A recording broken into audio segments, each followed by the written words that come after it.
professer, de proclamer ou de professer sur nos lèvres. Et donc l'Esprit de Dieu va nous permettre vraiment de comprendre et d'appliquer de façon aisée. Parce qu'il n'y a pas quelqu'un qui n'a jamais entendu parler de ce verset. Et même qui n'a jamais professé ou dire ou parler ou proclamer ce thème. Amen. Voilà, donc le grand thème de l'année, c'est la prise de conscience. Parce que le Seigneur m'a dit que aujourd'hui, si tu vois une église qui prospère, une église que je bénis, une assemblée dont vous constatez ma forte gloire dans cette assemblée, c'est qu'il y a quelque chose que cette assemblée pratique fréquemment et de façon continuelle. C'est ce thème-là qu'on va aborder ce matin.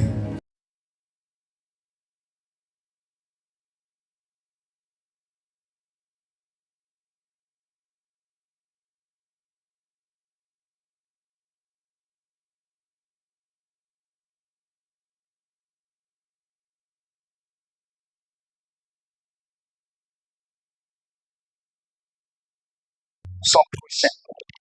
L'amour pour Dieu, parce qu'il y a l'amour de Dieu pour nous et il y a notre amour pour Dieu, où les atouts ou les contours du message qui vont nous permettre de comprendre le sens et le terme de l'amour. Gloire à Dieu. Aujourd'hui même, je ne vais même pas définir l'amour, mais je vais parler du contour. On va prendre notre Bible. On va parler de deux choses aujourd'hui. Comprendre le sens de la grandeur selon Dieu. Ça te paraît un peu bizarre. Comprendre le sens de la grandeur selon Dieu en un. Et puis en deux, on va voir le rapport de la grandeur selon le royaume avec l'amour. Donc en un, comprendre le sens de la grandeur selon Dieu. Ça veut dire que quand on dit quelqu'un est grand selon Dieu, qu'est-ce que ça veut dire? Voilà, quand un homme est grand, les hommes peuvent qualifier ou faire l'éloge de la grandeur d'une personne. Mais il y a la manière dont Dieu il voit la grandeur. Amen. Voilà, il faudrait que tu sois grand devant Dieu. Dis à ton frère, mon frère, il faut t'arranger pour être grand ou à être grand devant Dieu. Il faut lui dire ça. Sœur, amen. Alléluia. La grandeur. Qui veut être grand? Qui veut être grand ce matin? Voilà. Maintenant, qui veut être petit? Maintenant, moi, je ne comprends pas. Toujours dans chaque assemblée, c'est comme ça. Tu demandes à quelqu'un qui veut être ça. Il y a des mains qui veulent ça. Mais il y a des mains même qui ne veulent même pas la main dans les deux côtés. Et là, ils sont où? Vous êtes où? Amen. Alléluia. Prie Dieu. Prie Dieu pour que ce petit message vraiment impacte ton cœur. Parce que c'est ce message qui va déclencher la gloire de Dieu dans ta vie. Si tu l'as bien compris, saisis. Amen. Voilà, prions le Seigneur. Père éternel Dieu, nous te prions ce matin de nous faire grâce. Faites grâce. Saint-Esprit de Dieu. Seigneur Dieu, les paroles qui proviennent de ce message. Je suis maintenant en action pour la dispensation. Je te prie de m'accorder ta grâce, ta sagesse, ta puissance, l'oracle, Seigneur Dieu. Parce qu'il faut que je diminue Saint-Esprit et que tu crois ce matin. Donne-moi d'être tempérant, de me maîtriser, Seigneur, et d'enseigner, Seigneur Dieu, comme un pasteur. Seigneur Dieu, mets-moi dans la peau d'un pasteur et non point dans la peau d'un évangéliste. Oh Saint-Esprit, selon toi, selon comment tu souhaiterais que la chose, que le message soit véhiculé, je te prie de m'accorder ta grâce, parce que c'est toi qui connais les cœurs, tu sondes les pensées, tu sondes, Seigneur Dieu, les reins. Je te prie de le faire, Seigneur, au nom puissant de Jésus de Nazareth. Merci, Dieu Saint. Les brodiscate, les brados comparate, chalabos santo, les nebos contoriacabara. parler au nom de Jésus. Le jeune qui est derrière Mania, pardon, ça va toi, chien? Waouh, Dieu te bénisse. Dieu te bénisse. Amen. Une forte gloire sur sa vie. Amen. Et l'ennemi va beaucoup l'empêcher de pouvoir vraiment se déployer. Mais si vraiment tu te donnes à fond et qu'on te suit clairement, d'ici 2 ans, on ne va plus te reconnaître. Dieu te bénisse. Amen. On va prendre Marc chapitre 10, verset 43. Marc chapitre 10, verset 43. Marc chapitre 10, verset 43. Allons-y. Si quelqu'un a dit, je suis bourré ce matin par ces micros, par toutes ces choses. Marc chapitre 10, verset 43. On va aller différent parce qu'on va aller doucement. Alléluia. Marc chapitre 10, verset 43. Je juge toute action de l'ennemi au nom de Jésus. Je prie que le sang de Jésus arrose l'atmosphère dans le puissant nom de Jésus. Béni soit Dieu au nom de Jésus. Amen. Amen. Si on a retrouvé, on lit. Allons-y. Marc chapitre 10, verset 43. Il n'en est pas de même au milieu d'eux. Oui. Mais quiconque veut être grand parmi vous, qu'il soit votre serviteur. Maintenant, vous allez prendre votre Bible, vous préparez Philippiens chapitre 2, versets 7 à 9. Mais vous mettez le stylo dedans, quand je vais expliquer arriver là, et puis tu ouvres pour qu'on aille rapidement. Philippiens chapitre 2, versets 7 à 9. Bon, vous attendez. Amen. Donc, il n'en est pas comme au milieu, c'est ça? Marc 10, 43, il dit,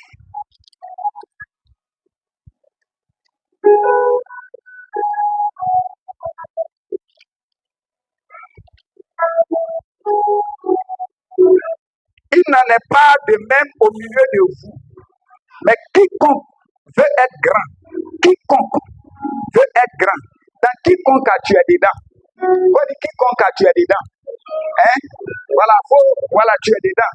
Quiconque veut être grand parmi vous, qu'il soit votre serviteur. C'est pourquoi j'ai demandé qui veut être grand ce matin. Voilà, tu as levé la main. Est-ce que tu es prêt à servir celui qui est auprès de toi? Voilà. Parce que quand on dit servir là, c'est ce qu'on va voir. C'est pourquoi nous sommes en train de développer ce thème. C'est très important, frère. C'est très important pour toi cette année.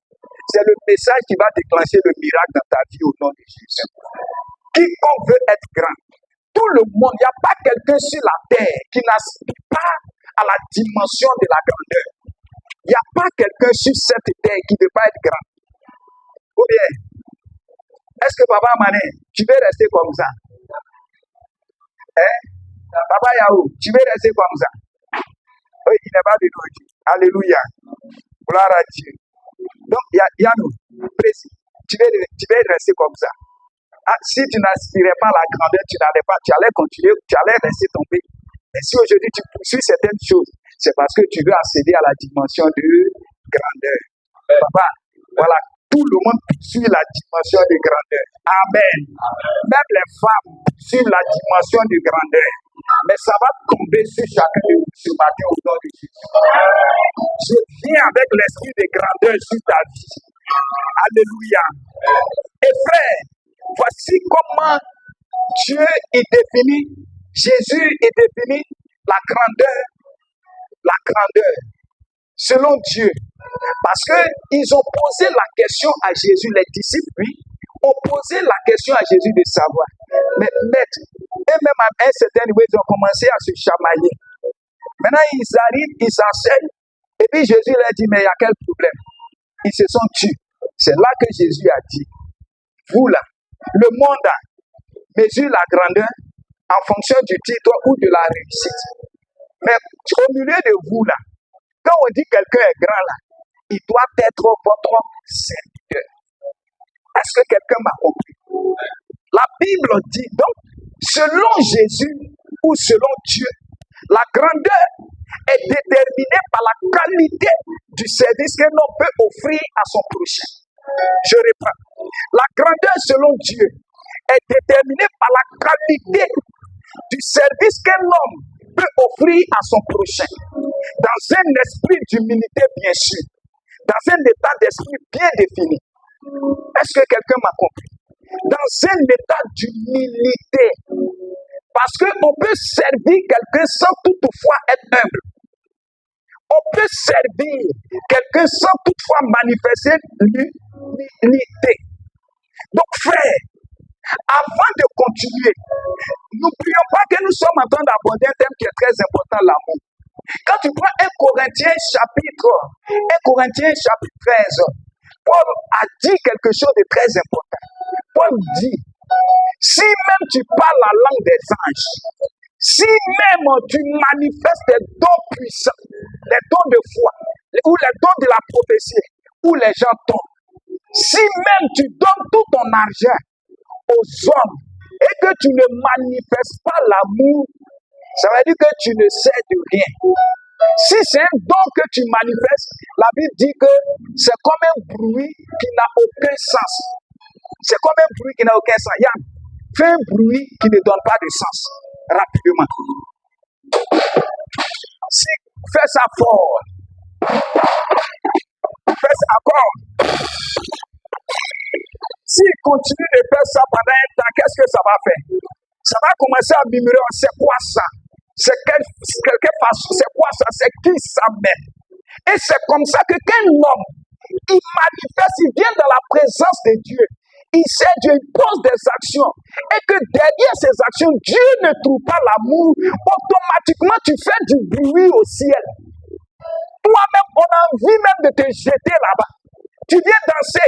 Mon nom là-haut, mon nom est écrit. Ton nom même n'est pas là-bas. Toi-même, tu es truand. Si tu es un homme sans amour, tu es truand au ciel. Tu trouilles le ciel, tu embrouilles le ciel. Faut dire voisin, est-ce que tu es un embrouillé du ciel? Amen. Gloire à Dieu. Est-ce que tu as dit à ton voisin? Tu as utile le ciel, bien tu embrouilles le ciel. Alléluia. Donc, frères et sœurs, la grandeur selon Dieu, on va revenir dessus. On va revenir là-dessus dans les jours à venir. Donc, nous sommes en train de parler de la grandeur qui est très importante, qui a un rapport avec l'amour. Donc, j'ai dit que la grandeur, selon Dieu, est déterminée par la qualité du service qu'un homme peut offrir à son prochain. Marc chapitre 10, verset 33. Donc, une chose est grande aux yeux de Dieu lorsque cette chose se rend serviteur de plusieurs choses. Alléluia. Une chose est grande aux yeux de Dieu lorsque cette chose se rend serviteur de plusieurs choses. Et je peux continuer encore à dire que dans le royaume de Dieu, la grandeur ne se mesure pas par la réussite, ni par le titre que nous portons. Dans le royaume de Dieu, frère, dans le royaume de Dieu, la grandeur ne se mesure pas par notre réussite, ni par les titres que nous portons. Mais la grandeur se mesure par quoi? Par l'humilité. Par l'humilité. Par l'esprit de service dans un esprit d'humilité. Frères et sœurs, c'est tellement important pour nous de savoir cela. Parce que souvent, quand on dit, Seigneur, élève-moi, quand Dieu veut élever quelqu'un, Dieu va d'abord regarder la qualité de ton service que tu offres à ton frère, que tu offres à celui qui est auprès de toi. Du coup, puis, oh Seigneur, élève-moi dans mon travail, élève-moi dans mon service, élève-moi dans mon mariage, élève-moi à tel niveau, avant que l'élévation de Dieu ne soit manifestée dans ta vie. Dieu va contrôler un fait dans ta vie. Il va voir, quel est le service, quelle est la qualité de ton service que tu offres à ceux qui sont autour de toi, ou ceux qui sont dans ton domaine, dans le service. Quelle est la qualité de service que tu offres aux gens? Est-ce que tu as un bon rapport? est-ce que tu es humble envers ton patron, envers tes collègues, envers tous ceux qui sont là autour de toi? Dieu va vérifier toutes ces choses. C'est pourquoi je parle de la qualité de ton service aux autres. Est-ce que quand ton voisin dit, mon frère, va m'acheter de l'eau, toi on est collègue, on est même chose, à toi tu m'envoies. Amen. Tout ça, ce sont des tests. Des tests que Dieu a déjà enclenchés. Peut-être même il y a d'autres même que tu n'as pas pris connaissance. Des tests d'humilité que Dieu va faire éprouver à chacun de nous avant que l'élévation ne vienne. Avant que la grandeur n'arrive, Dieu va vérifier la qualité de ton service. Dieu va vérifier ton caractère. Dieu va vérifier si tu es vraiment un homme humble à ses yeux. Parce qu'il y a l'humilité devant les autres. Un homme peut se proclamer humble en masquant son humilité par l'hypocrisie que personne ne pourra détecter. Mais Dieu, il sonde les cœurs. Il voit au-dedans de nous. Et il connaît chacun de nous. Et comme Dieu connaît chacun de nous, il saura quelle est la personne qui doit être élevée. Gloire à Dieu. Prenons l'exemple de Jésus. Peut-être je vais faire la partie 1. Si je n'ai pas fini, on va continuer peut-être dimanche prochain ou dimanche prochain. Mais pour l'heure, prenons Philippiens chapitre 2, verset 7. On va voir l'exemple de Jésus. Quand Dieu a élevé Jésus, il est notre modèle. Gloire à Jésus. Allons-y. Allons-y. Oui, Philippiens chapitre 2. Philippiens chapitre 2, rapidement. Oui, allons-y, maman. Mais il s'est dépouillé lui-même. Répète avec moi, il s'est dépouillé lui-même. En prenant une forme de serviteur. Dis en prenant une forme de serviteur. En devenant semblable aux hommes. Et ayant paru comme un simple homme, il s'est humilié lui-même, se rendant obéissant jusqu'à la mort, même jusqu'à la mort de la croix. Voilà, dis c'est pourquoi. Aussi Dieu l'a souverainement élevé. Ça veut dire son élévation n'aura point de fin. C'est ce que ça veut dire souverain. C'est pourquoi Dieu l'a souverainement élevé. Allons-y, maman. Et lui a donné le nom qui est au-dessus de tout nom. Merci, maman. Quel est l'événement qui a précédé l'élévation de Jésus? Quel est l'événement qui a précédé l'élévation de Jésus? La Bible dit qu'il a fait quoi? Avant de s'humilier, il s'est dépouillé pour prendre la forme d'un serviteur. Il ne peut pas avoir de forme de serviteur sans dépouillement. Le dépouillement va consister, il s'est dépouillé. Quand tu prends le verset d'en haut, on dit, il n'a pas regardé comme une proie arrachée à être égal à Dieu. Il a enlevé son manteau de Dieu là, pour laisser en bas, parce qu'il sait que si tu lis le manteau de Dieu pour mettre sur lui, quoi qu'il était Dieu en nature, mais il a laissé le manteau de Dieu pour ne pas détruire les hommes. Donc il a pris la forme d'un homme, et il a paru encore simple. Il s'est dépouillé. Il s'est dépouillé de tout ce qui pourrait faire obstacle à la manifestation, à la forme qu'il voulait prendre. Il veut prendre la forme d'un serviteur.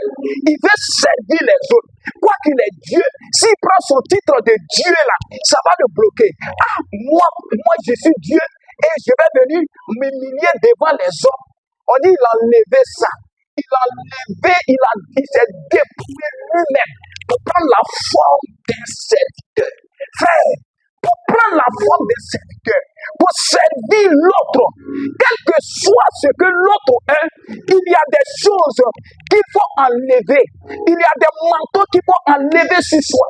Jésus a enlevé le manteau de la divinité sur lui, non point au-dedans de lui. Il est Dieu au-dedans de lui, mais il s'est dépouillé. Il a enlevé le manteau pour prendre la forme d'un serviteur. Amen. Est-ce que quelqu'un me suit? Il s'est dépouillé. Il s'est dépouillé pour prendre la forme d'un serviteur. Gloire à Dieu. Gloire à Dieu. Donc, aujourd'hui, frère, il a dit que je dois enlever ça pour paraître simple aux hommes. Et il ne s'est pas arrêté là. Il s'est humilié en plus. Il s'est lui-même humilié jusqu'à la mort de la croix, face à la mort. Il s'est humilié. Je vais vous expliquer. Amen. Maintenant, allons dans le dépouillement. Il s'est dépouillé pour prendre la forme de serviteur.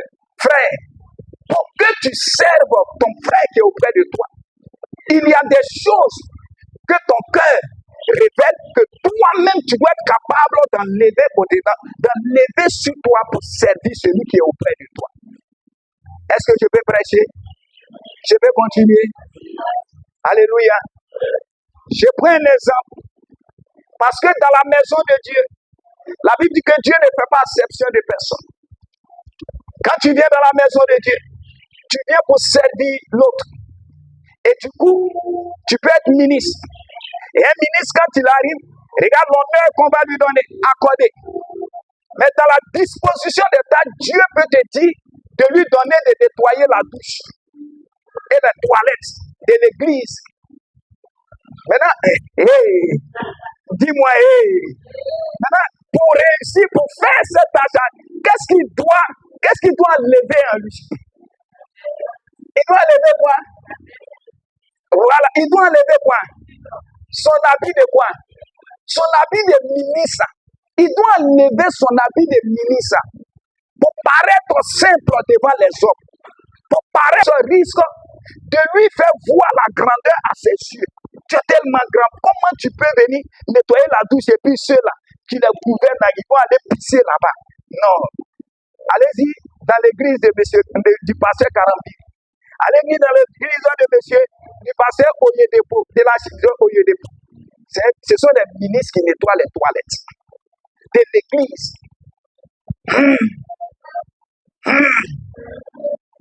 Donc la grandeur n'est pas déterminée selon Dieu par des titres. Ça va nous étonner. Aujourd'hui, on mesure la grandeur et l'élévation par ce que nous possédons. Alors qu'aux yeux de Dieu, lui, il va regarder ton état de cœur, l'humilité que tu manifestes. Parce qu'il y a la forme d'humilité qui se présente par l'apparence. Et il y a la forme d'humilité qui se manifeste à l'intérieur. On va arriver à là. C'est un message qu'on va prêcher pendant 6 mois. Je vais revenir sur certains thèmes. Aujourd'hui, c'est une introduction. Frère, regardez. Regardez Marie. Quand quelqu'un il porte le titre de grandeur, pour s'humilier devant ou bien pour prendre la forme de serviteur devant quelqu'un, c'est difficile. Mais nous voyons, je n'ai pas vérifié un fait, je n'ai pas vérifié la totalité. Mais quand j'ai lu certaines parties, je ne sais pas si, peut-être après, je vais encore faire des recherches. Mais pour l'heure là, quand je prends la Bible, il n'y a pas nulle part où Marie appelait Jésus mon Seigneur. Amen. C'est-à-dire, on dirait que Marie même était confuse. Parce que là où Jésus devrait opérer le premier miracle, or, elle connaît la révélation sur Jésus. Elle sait que Jésus est Dieu. Elle sait. Mais comment appeler quelqu'un qui est sorti de moi, je vais l'appeler Seigneur. Donc regardez le premier miracle, comment Marie a appelé. Est-ce que Marie a appelé même Jésus? Elle est venue vers lui, elle dit, ils disent que leur vie est finie. Non, son nom là, c'est ils disent. Alléluia. C'est un peu le titre de grandeur au-dedans de nous. C'est ce qui fait qu'aujourd'hui, on a du mal, même dans tous les domaines, même dans le foyer. Souvent, qu'on est un peu intellectuel plus que la femme. Qu'on est un peu intellectuel plus que la femme. On n'écoute même pas la femme. Parce que pour nous, on a toujours raison. C'est qu'est-ce qu'elle peut donner? Qu'est-ce qu'elle peut me donner que moi, je ne connais pas? C'est aussi pareil pour la femme lorsqu'elle est instruite et que l'homme n'est pas instruit. Ah, là, on n'en parle pas. Ah, là. Toi, tu es qui? Toi, tu as quoi? Eh ouais. Amen. Gloire à Dieu. Donc, frère, je t'assure que il est important que tu te débrouilles. Et la Bible dit qu'il s'est humilié lui-même. Il s'est humilié. Dis, il s'est humilié lui-même. Face à qui? Jusqu'à la mort. Jusqu'à la mort, il s'est humilié. Mais pourquoi Jésus s'est humilié devant la mort? La Bible dit qu'il est la vie. Est-ce que Jésus peut mourir encore? Est-ce que la mort peut faire face à Jésus? Donc, pour atteindre un objectif et pour obéir au Père, il est obligé parce qu'il dit quoi? Il dit il a la vie en lui. Il donne et il peut récupérer. C'est-à-dire il a la suprématie. Il a la vie en lui. Donc, il s'est humilié. Il dit mort, viens. Parce que je vais à cause des hommes. Donc, c'est pourquoi il s'est humilié face à la mort. La mort même n'avait même pas le droit même d'apparaître devant la vie. Mais comment la vie s'est arrangée de sorte que la mort pénètre, alors que c'est la vie qui doit réveiller la mort. Ça, c'est un grand travail que Jésus a opéré pour mourir pour toi. Pour mourir pour toi. Il a opéré un service exceptionnel. Et quand Dieu a vu ça, la Bible dit que Dieu l'a élevé. Et son nom a été souverain, a été au-dessus de tout nom. C'est pourquoi quand tu proclames le nom de Jésus avec autorité, même les démons tombent. Gloire à Dieu. Gloire à Jésus. Mais je vais te dire une chose. Je vais te donner une petite différence. Vous voyez, souvent quand on est promu, l'élévation selon Dieu, il y a l'élévation selon les hommes. Tu peux être promu sans toutefois que ça soit Dieu. La promotion n'est pas toujours égale à une élévation selon Dieu. Ah, Dieu m'a élevé dans mon travail. Non, mon frère. Il faut bien vérifier. Je vais te donner la différence. Je vais te donner la différence entre l'élévation selon Dieu et la promotion que nous avons fréquemment. C'est vrai, à vue d'œil, on peut dire beaucoup ont été élevés dans leur service. Mais je vais t'assurer qu'il y a aussi beaucoup nombreux. L'élévation ne prévient pas de Dieu. Il y a des élévations qui peuvent prévenir des hommes et beaucoup se passent comme ça. Pourquoi? Je fais la différence. Amen. En m'appuyant sur la parole, bien sûr. La Bible dit quoi? Quand Dieu a élevé Jésus, il a élevé son nom. Donc le nom de Jésus a été au-dessus de tout nom. C'est pourquoi au nom de Jésus, tout genou fléchit. Alléluia. Tout genou fléchit. Donc ça veut dire que, en quelque sorte, quand Dieu, il t'élève dans un service, quand Dieu, il t'élève dans un domaine, ta renommée dans ce domaine sera vue, sera manifestée. De sorte que même les rebelles vont se soumettre à ton élévation au nom de Jésus. Gloire à Dieu. Même les rebelles, même ceux qui résistent, ne vont pas résister à ton élévation. Mais quand tu es élevé, et puis les gens même ne veulent même pas voir ta tête, il faut faire très attention. Fais très attention. C'est quelle élévation? Peut-être tu as corrompu tu as corrompu quelque chose, et puis bon, c'est venu comme ça. Amen. Amen. Est-ce que quelqu'un m'a entendu? Quand Dieu t'élève, il préserve ta position. Quand Dieu t'élève, il préserve ta position. De sorte que, quel que soit l'ennemi qui va se lever contre toi, cet ennemi va chuter au nom de Jésus. Alléluia. Donc on ne joue pas avec les hommes que Dieu élève. On ne joue pas. C'est pourquoi le sorcier, quand le sorcier veut attaquer quelqu'un que Dieu a élevé, le sorcier va finir par faire quoi? Par chuter. Satan s'est élevé. Satan dit, je suis comme Dieu. Depuis que Satan a été jeté, Satan n'a plus trouvé de place au ciel. Donc on ne combat pas un homme. Vous êtes dans un service, il ne faut pas combattre un homme que Dieu a élevé. Gloire à Dieu. Parce que le manteau de Dieu soutient cette personne. Mais, dis mais. Mais avant de dire le mais, aujourd'hui, on a tendance à voir dans certaines structures les femmes qui s'offrent dans plusieurs domaines, qui offrent leur corps pour chercher l'élévation dans le travail. Il y a des hommes qui offrent aussi là derrière. Est-ce que vous n'avez jamais vu ça? Vous n'avez jamais entendu parler de ces choses? Vous n'avez jamais vu ça? Mais ce genre d'élévation, frère, ce sont des élévations corrompues. Ce que tu ne sais pas, c'est que tu vas donner ton corps à ton directeur. Tu vas donner ton corps à ton patron, à ton maître. Il va finir d'utiliser ton corps. Il va te mettre à la place où tu veux. Mais sache que ce joli corps qu'il a vu et qu'il a utilisé, il peut avoir mieux encore ailleurs. Et quand il va utiliser l'autre, il va positionner l'autre à ta place. Ça veut dire que ta chute, ce ne serait pas loin. Donc dis à ton frère, ne cherche pas l'élévation des hommes. L'élévation des hommes n'est pas gardée. Dieu préserve une élévation que lui, il a orchestrée. Dieu garantit cette élévation. Quelles que soient les attaques, frère, tu vas demeurer toujours intact. Quelle que soit la décision du gouvernement, tu seras toujours OK. La Bible dit quoi? Il dit ceux qui se confient à l'Éternel, pourquoi? Sont comme la montagne de... Et puis pourquoi encore? Elle ne chancelle point. Ça dit, quelles que soient les voix qui vont te remuer, ils vont te remuer autour de toi, les papatoyas, les tout, tu vas toujours demeurer.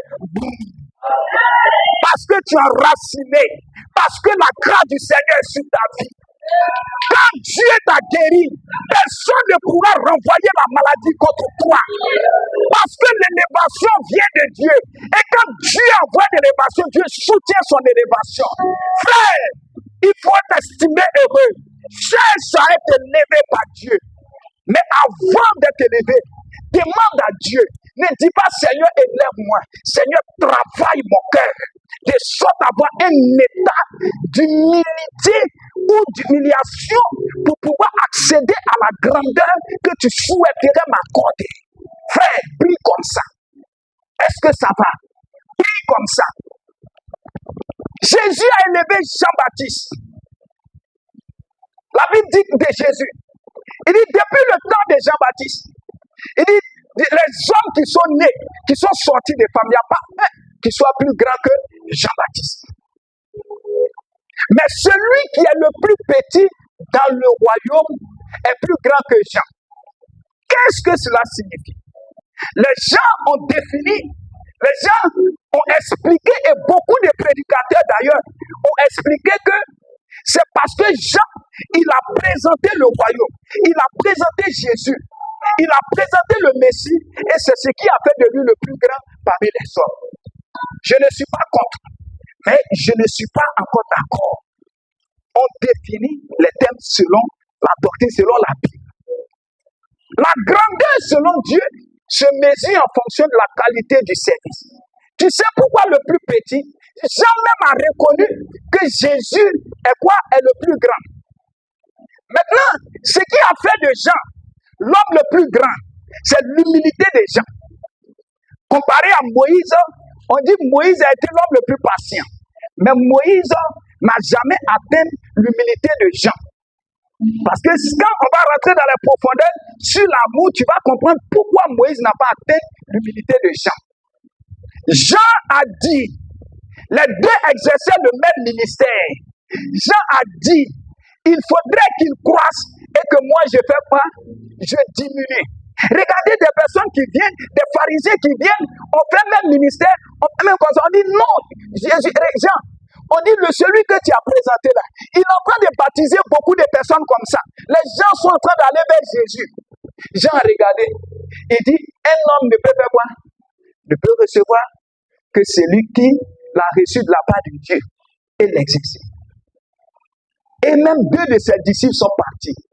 Mais si c'était nous, aujourd'hui, prenons simple, de façon simple, tu développes une entreprise avec ton frère, vous êtes côte à côte, pour lui en train de marcher comme ça, pour lui en train de marcher, on dit, frère, regarde comment pour lui en train de marcher.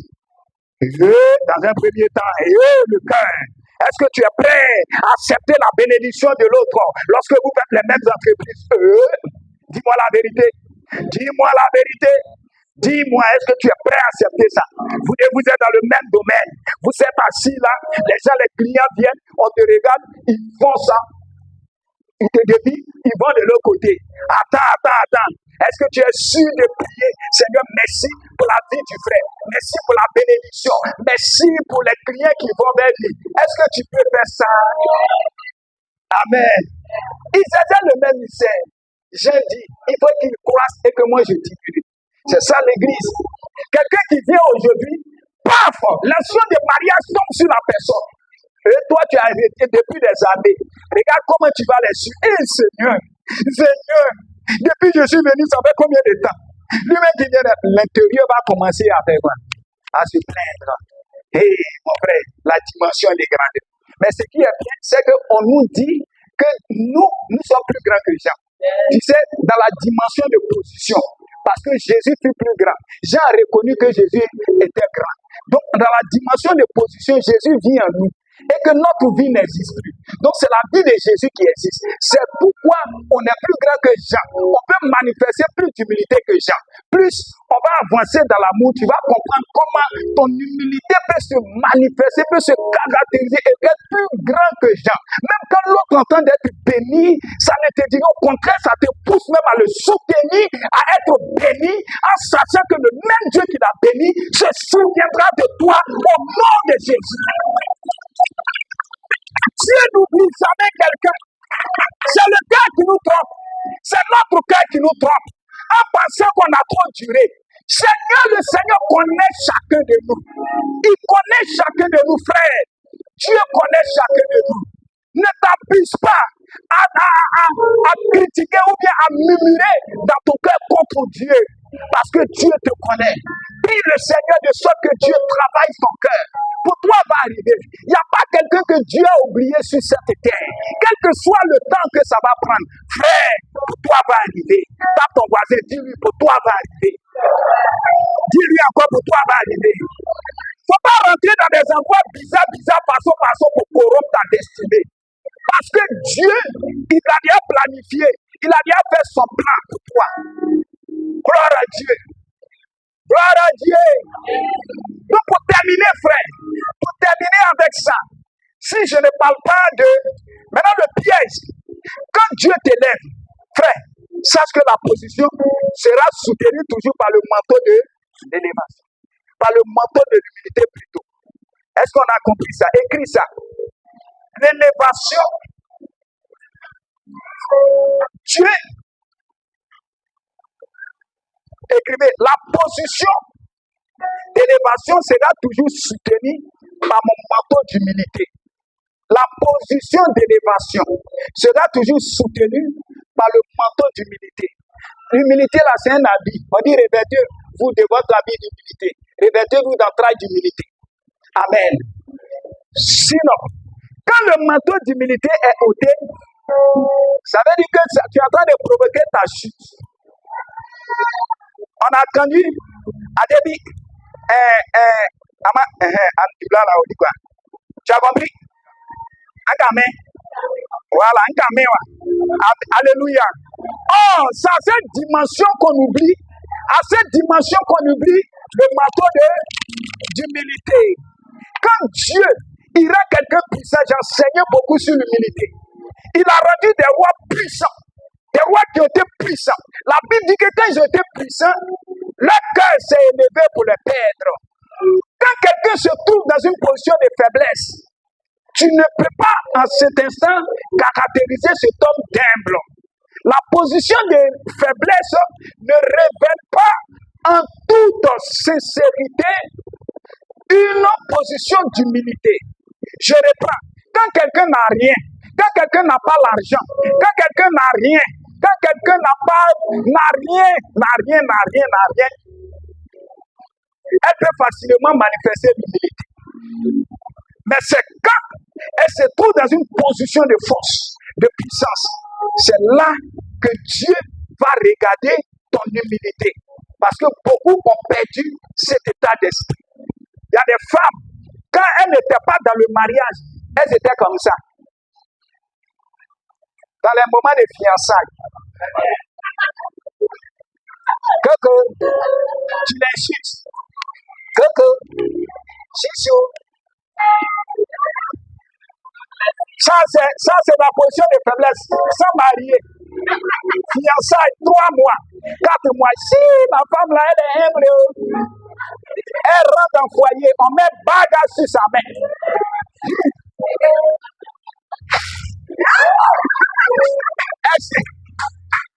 Elle se demande, c'est pourquoi les gens. Amen. Est-ce que les femmes sont là? Moi, j'ai une église où les femmes sont humbles. Voilà, donc je prêche en petite expérience. C'est pas ici, moi j'ai vécu dans plusieurs coins.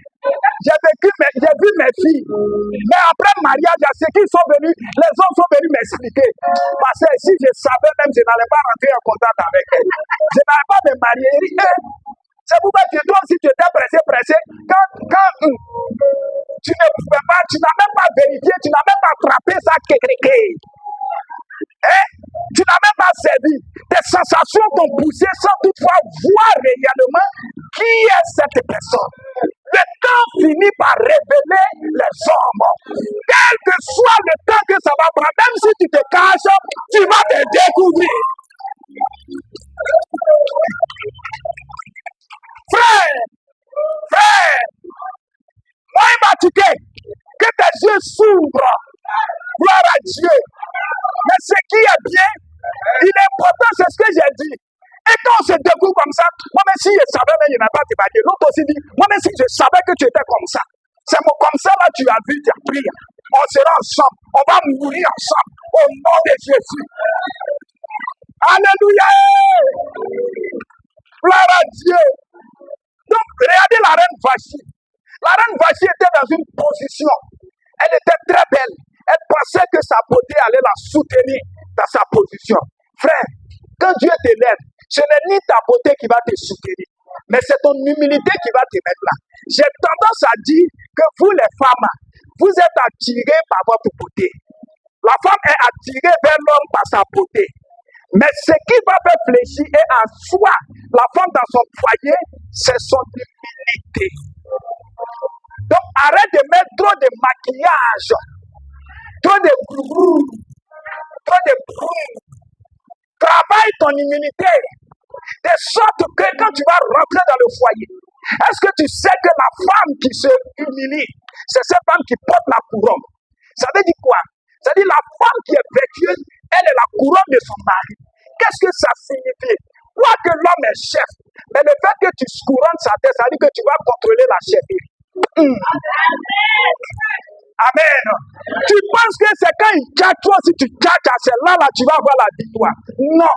Maman, arrête de parler. Quand papa parle sur toi, faut te taire. Faut dire à quelqu'un qui est là, faut dire à une femme.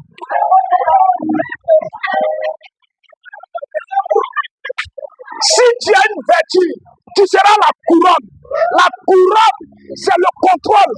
La couronne contrôle la tête. La couronne révèle la tête. La couronne révèle la tête. C'est-à-dire tu vas révéler ton mari. C'est-à-dire qu'on ne verra pas ton mari, mais on verra une femme assise là-bas qui est en train de contrôler le mari. Ah, on dit c'est qui? Ah, sa femme, vraiment, tout le monde parle de sa femme. C'est une femme qui dit gloire à Dieu. Sois humble, maman. Sois humble. C'est pas quand tu vas tchatcher là qui va changer quelque chose dans ton foyer. Mais c'est quand ton état d'esprit. Demande à Dieu de travailler ça. Demande à Dieu, dis Seigneur, rends-moi humble. Rends-moi humble. De sorte que même quand mon mari va parler, je ne vais même pas brancher. Et la Bible dit que quand on sanctifie Christ, c'est Christ qui nous défend. Quel que soit ce que le mari va faire, même s'il sort, même s'il est dehors, même s'il a 10 copines, mais les 10 copines vont finir par fléchir chez nous. Parce que la Bible dit que, alléluia, au nom de Jésus, tout genou, il a été humble, c'est pourquoi le nom a été puissant pour faire fléchir. Si tu es humble dans ton foyer, ta renommée, Dieu va utiliser ton nom pour faire fléchir les genoux de tes copines au nom, les genoux des copines de ton mari au nom de Jésus. Et tu resteras seul. Ton mari va se transformer au nom de Jésus. On va s'arrêter là, frère. C'est trop parlé. Amen. On va aborder la deuxième partie prochainement. Oh, c'est très intéressant la deuxième partie. Que Dieu nous bénisse. Et c'est la deuxième partie qui va établir le rapport entre l'amour et puis l'humilité. Ils ont dit que Jésus a dit que tu aimeras. Le premier et le plus grand commandement. On va expliquer tout ça. Mais les choses à Dieu ne dit pas les choses. Le premier et le plus grand commandement. Mais pourquoi c'est le plus grand commandement? Allez-y faire des recherches. Là qu'on va se rencontrer, ça serait encore facile. Pourquoi Jésus a dit ça? C'est un exercice. Ça, c'est pour les assistants de direction. Pourquoi Jésus a dit dans Matthieu 22, versets 36 à 39, il dit c'est le premier et le plus grand commandement. Et c'est là qu'on va établir le rapport et puis introduire notre message sur l'amour. Que Dieu nous bénisse abondamment. Frère, dis, je vais accéder à la dimension de grandeur. Accorde-moi, oh Dieu, ta grâce, ta faveur, afin que, oh Père, je manifeste cette attitude d'humilité qui va me faire accéder là où tu souhaiterais que je sois. Au nom de Jésus. Père, touche mon cœur. Acceptez de prendre la forme de serviteur. Au nom de Jésus. Père, je suis à ta présence. À quitter l'esprit d'orgueil. Aide-moi à me dépouiller de l'esprit d'orgueil, de ton esprit qui pourrait contredire ma nouvelle élévation. Au nom de Jésus.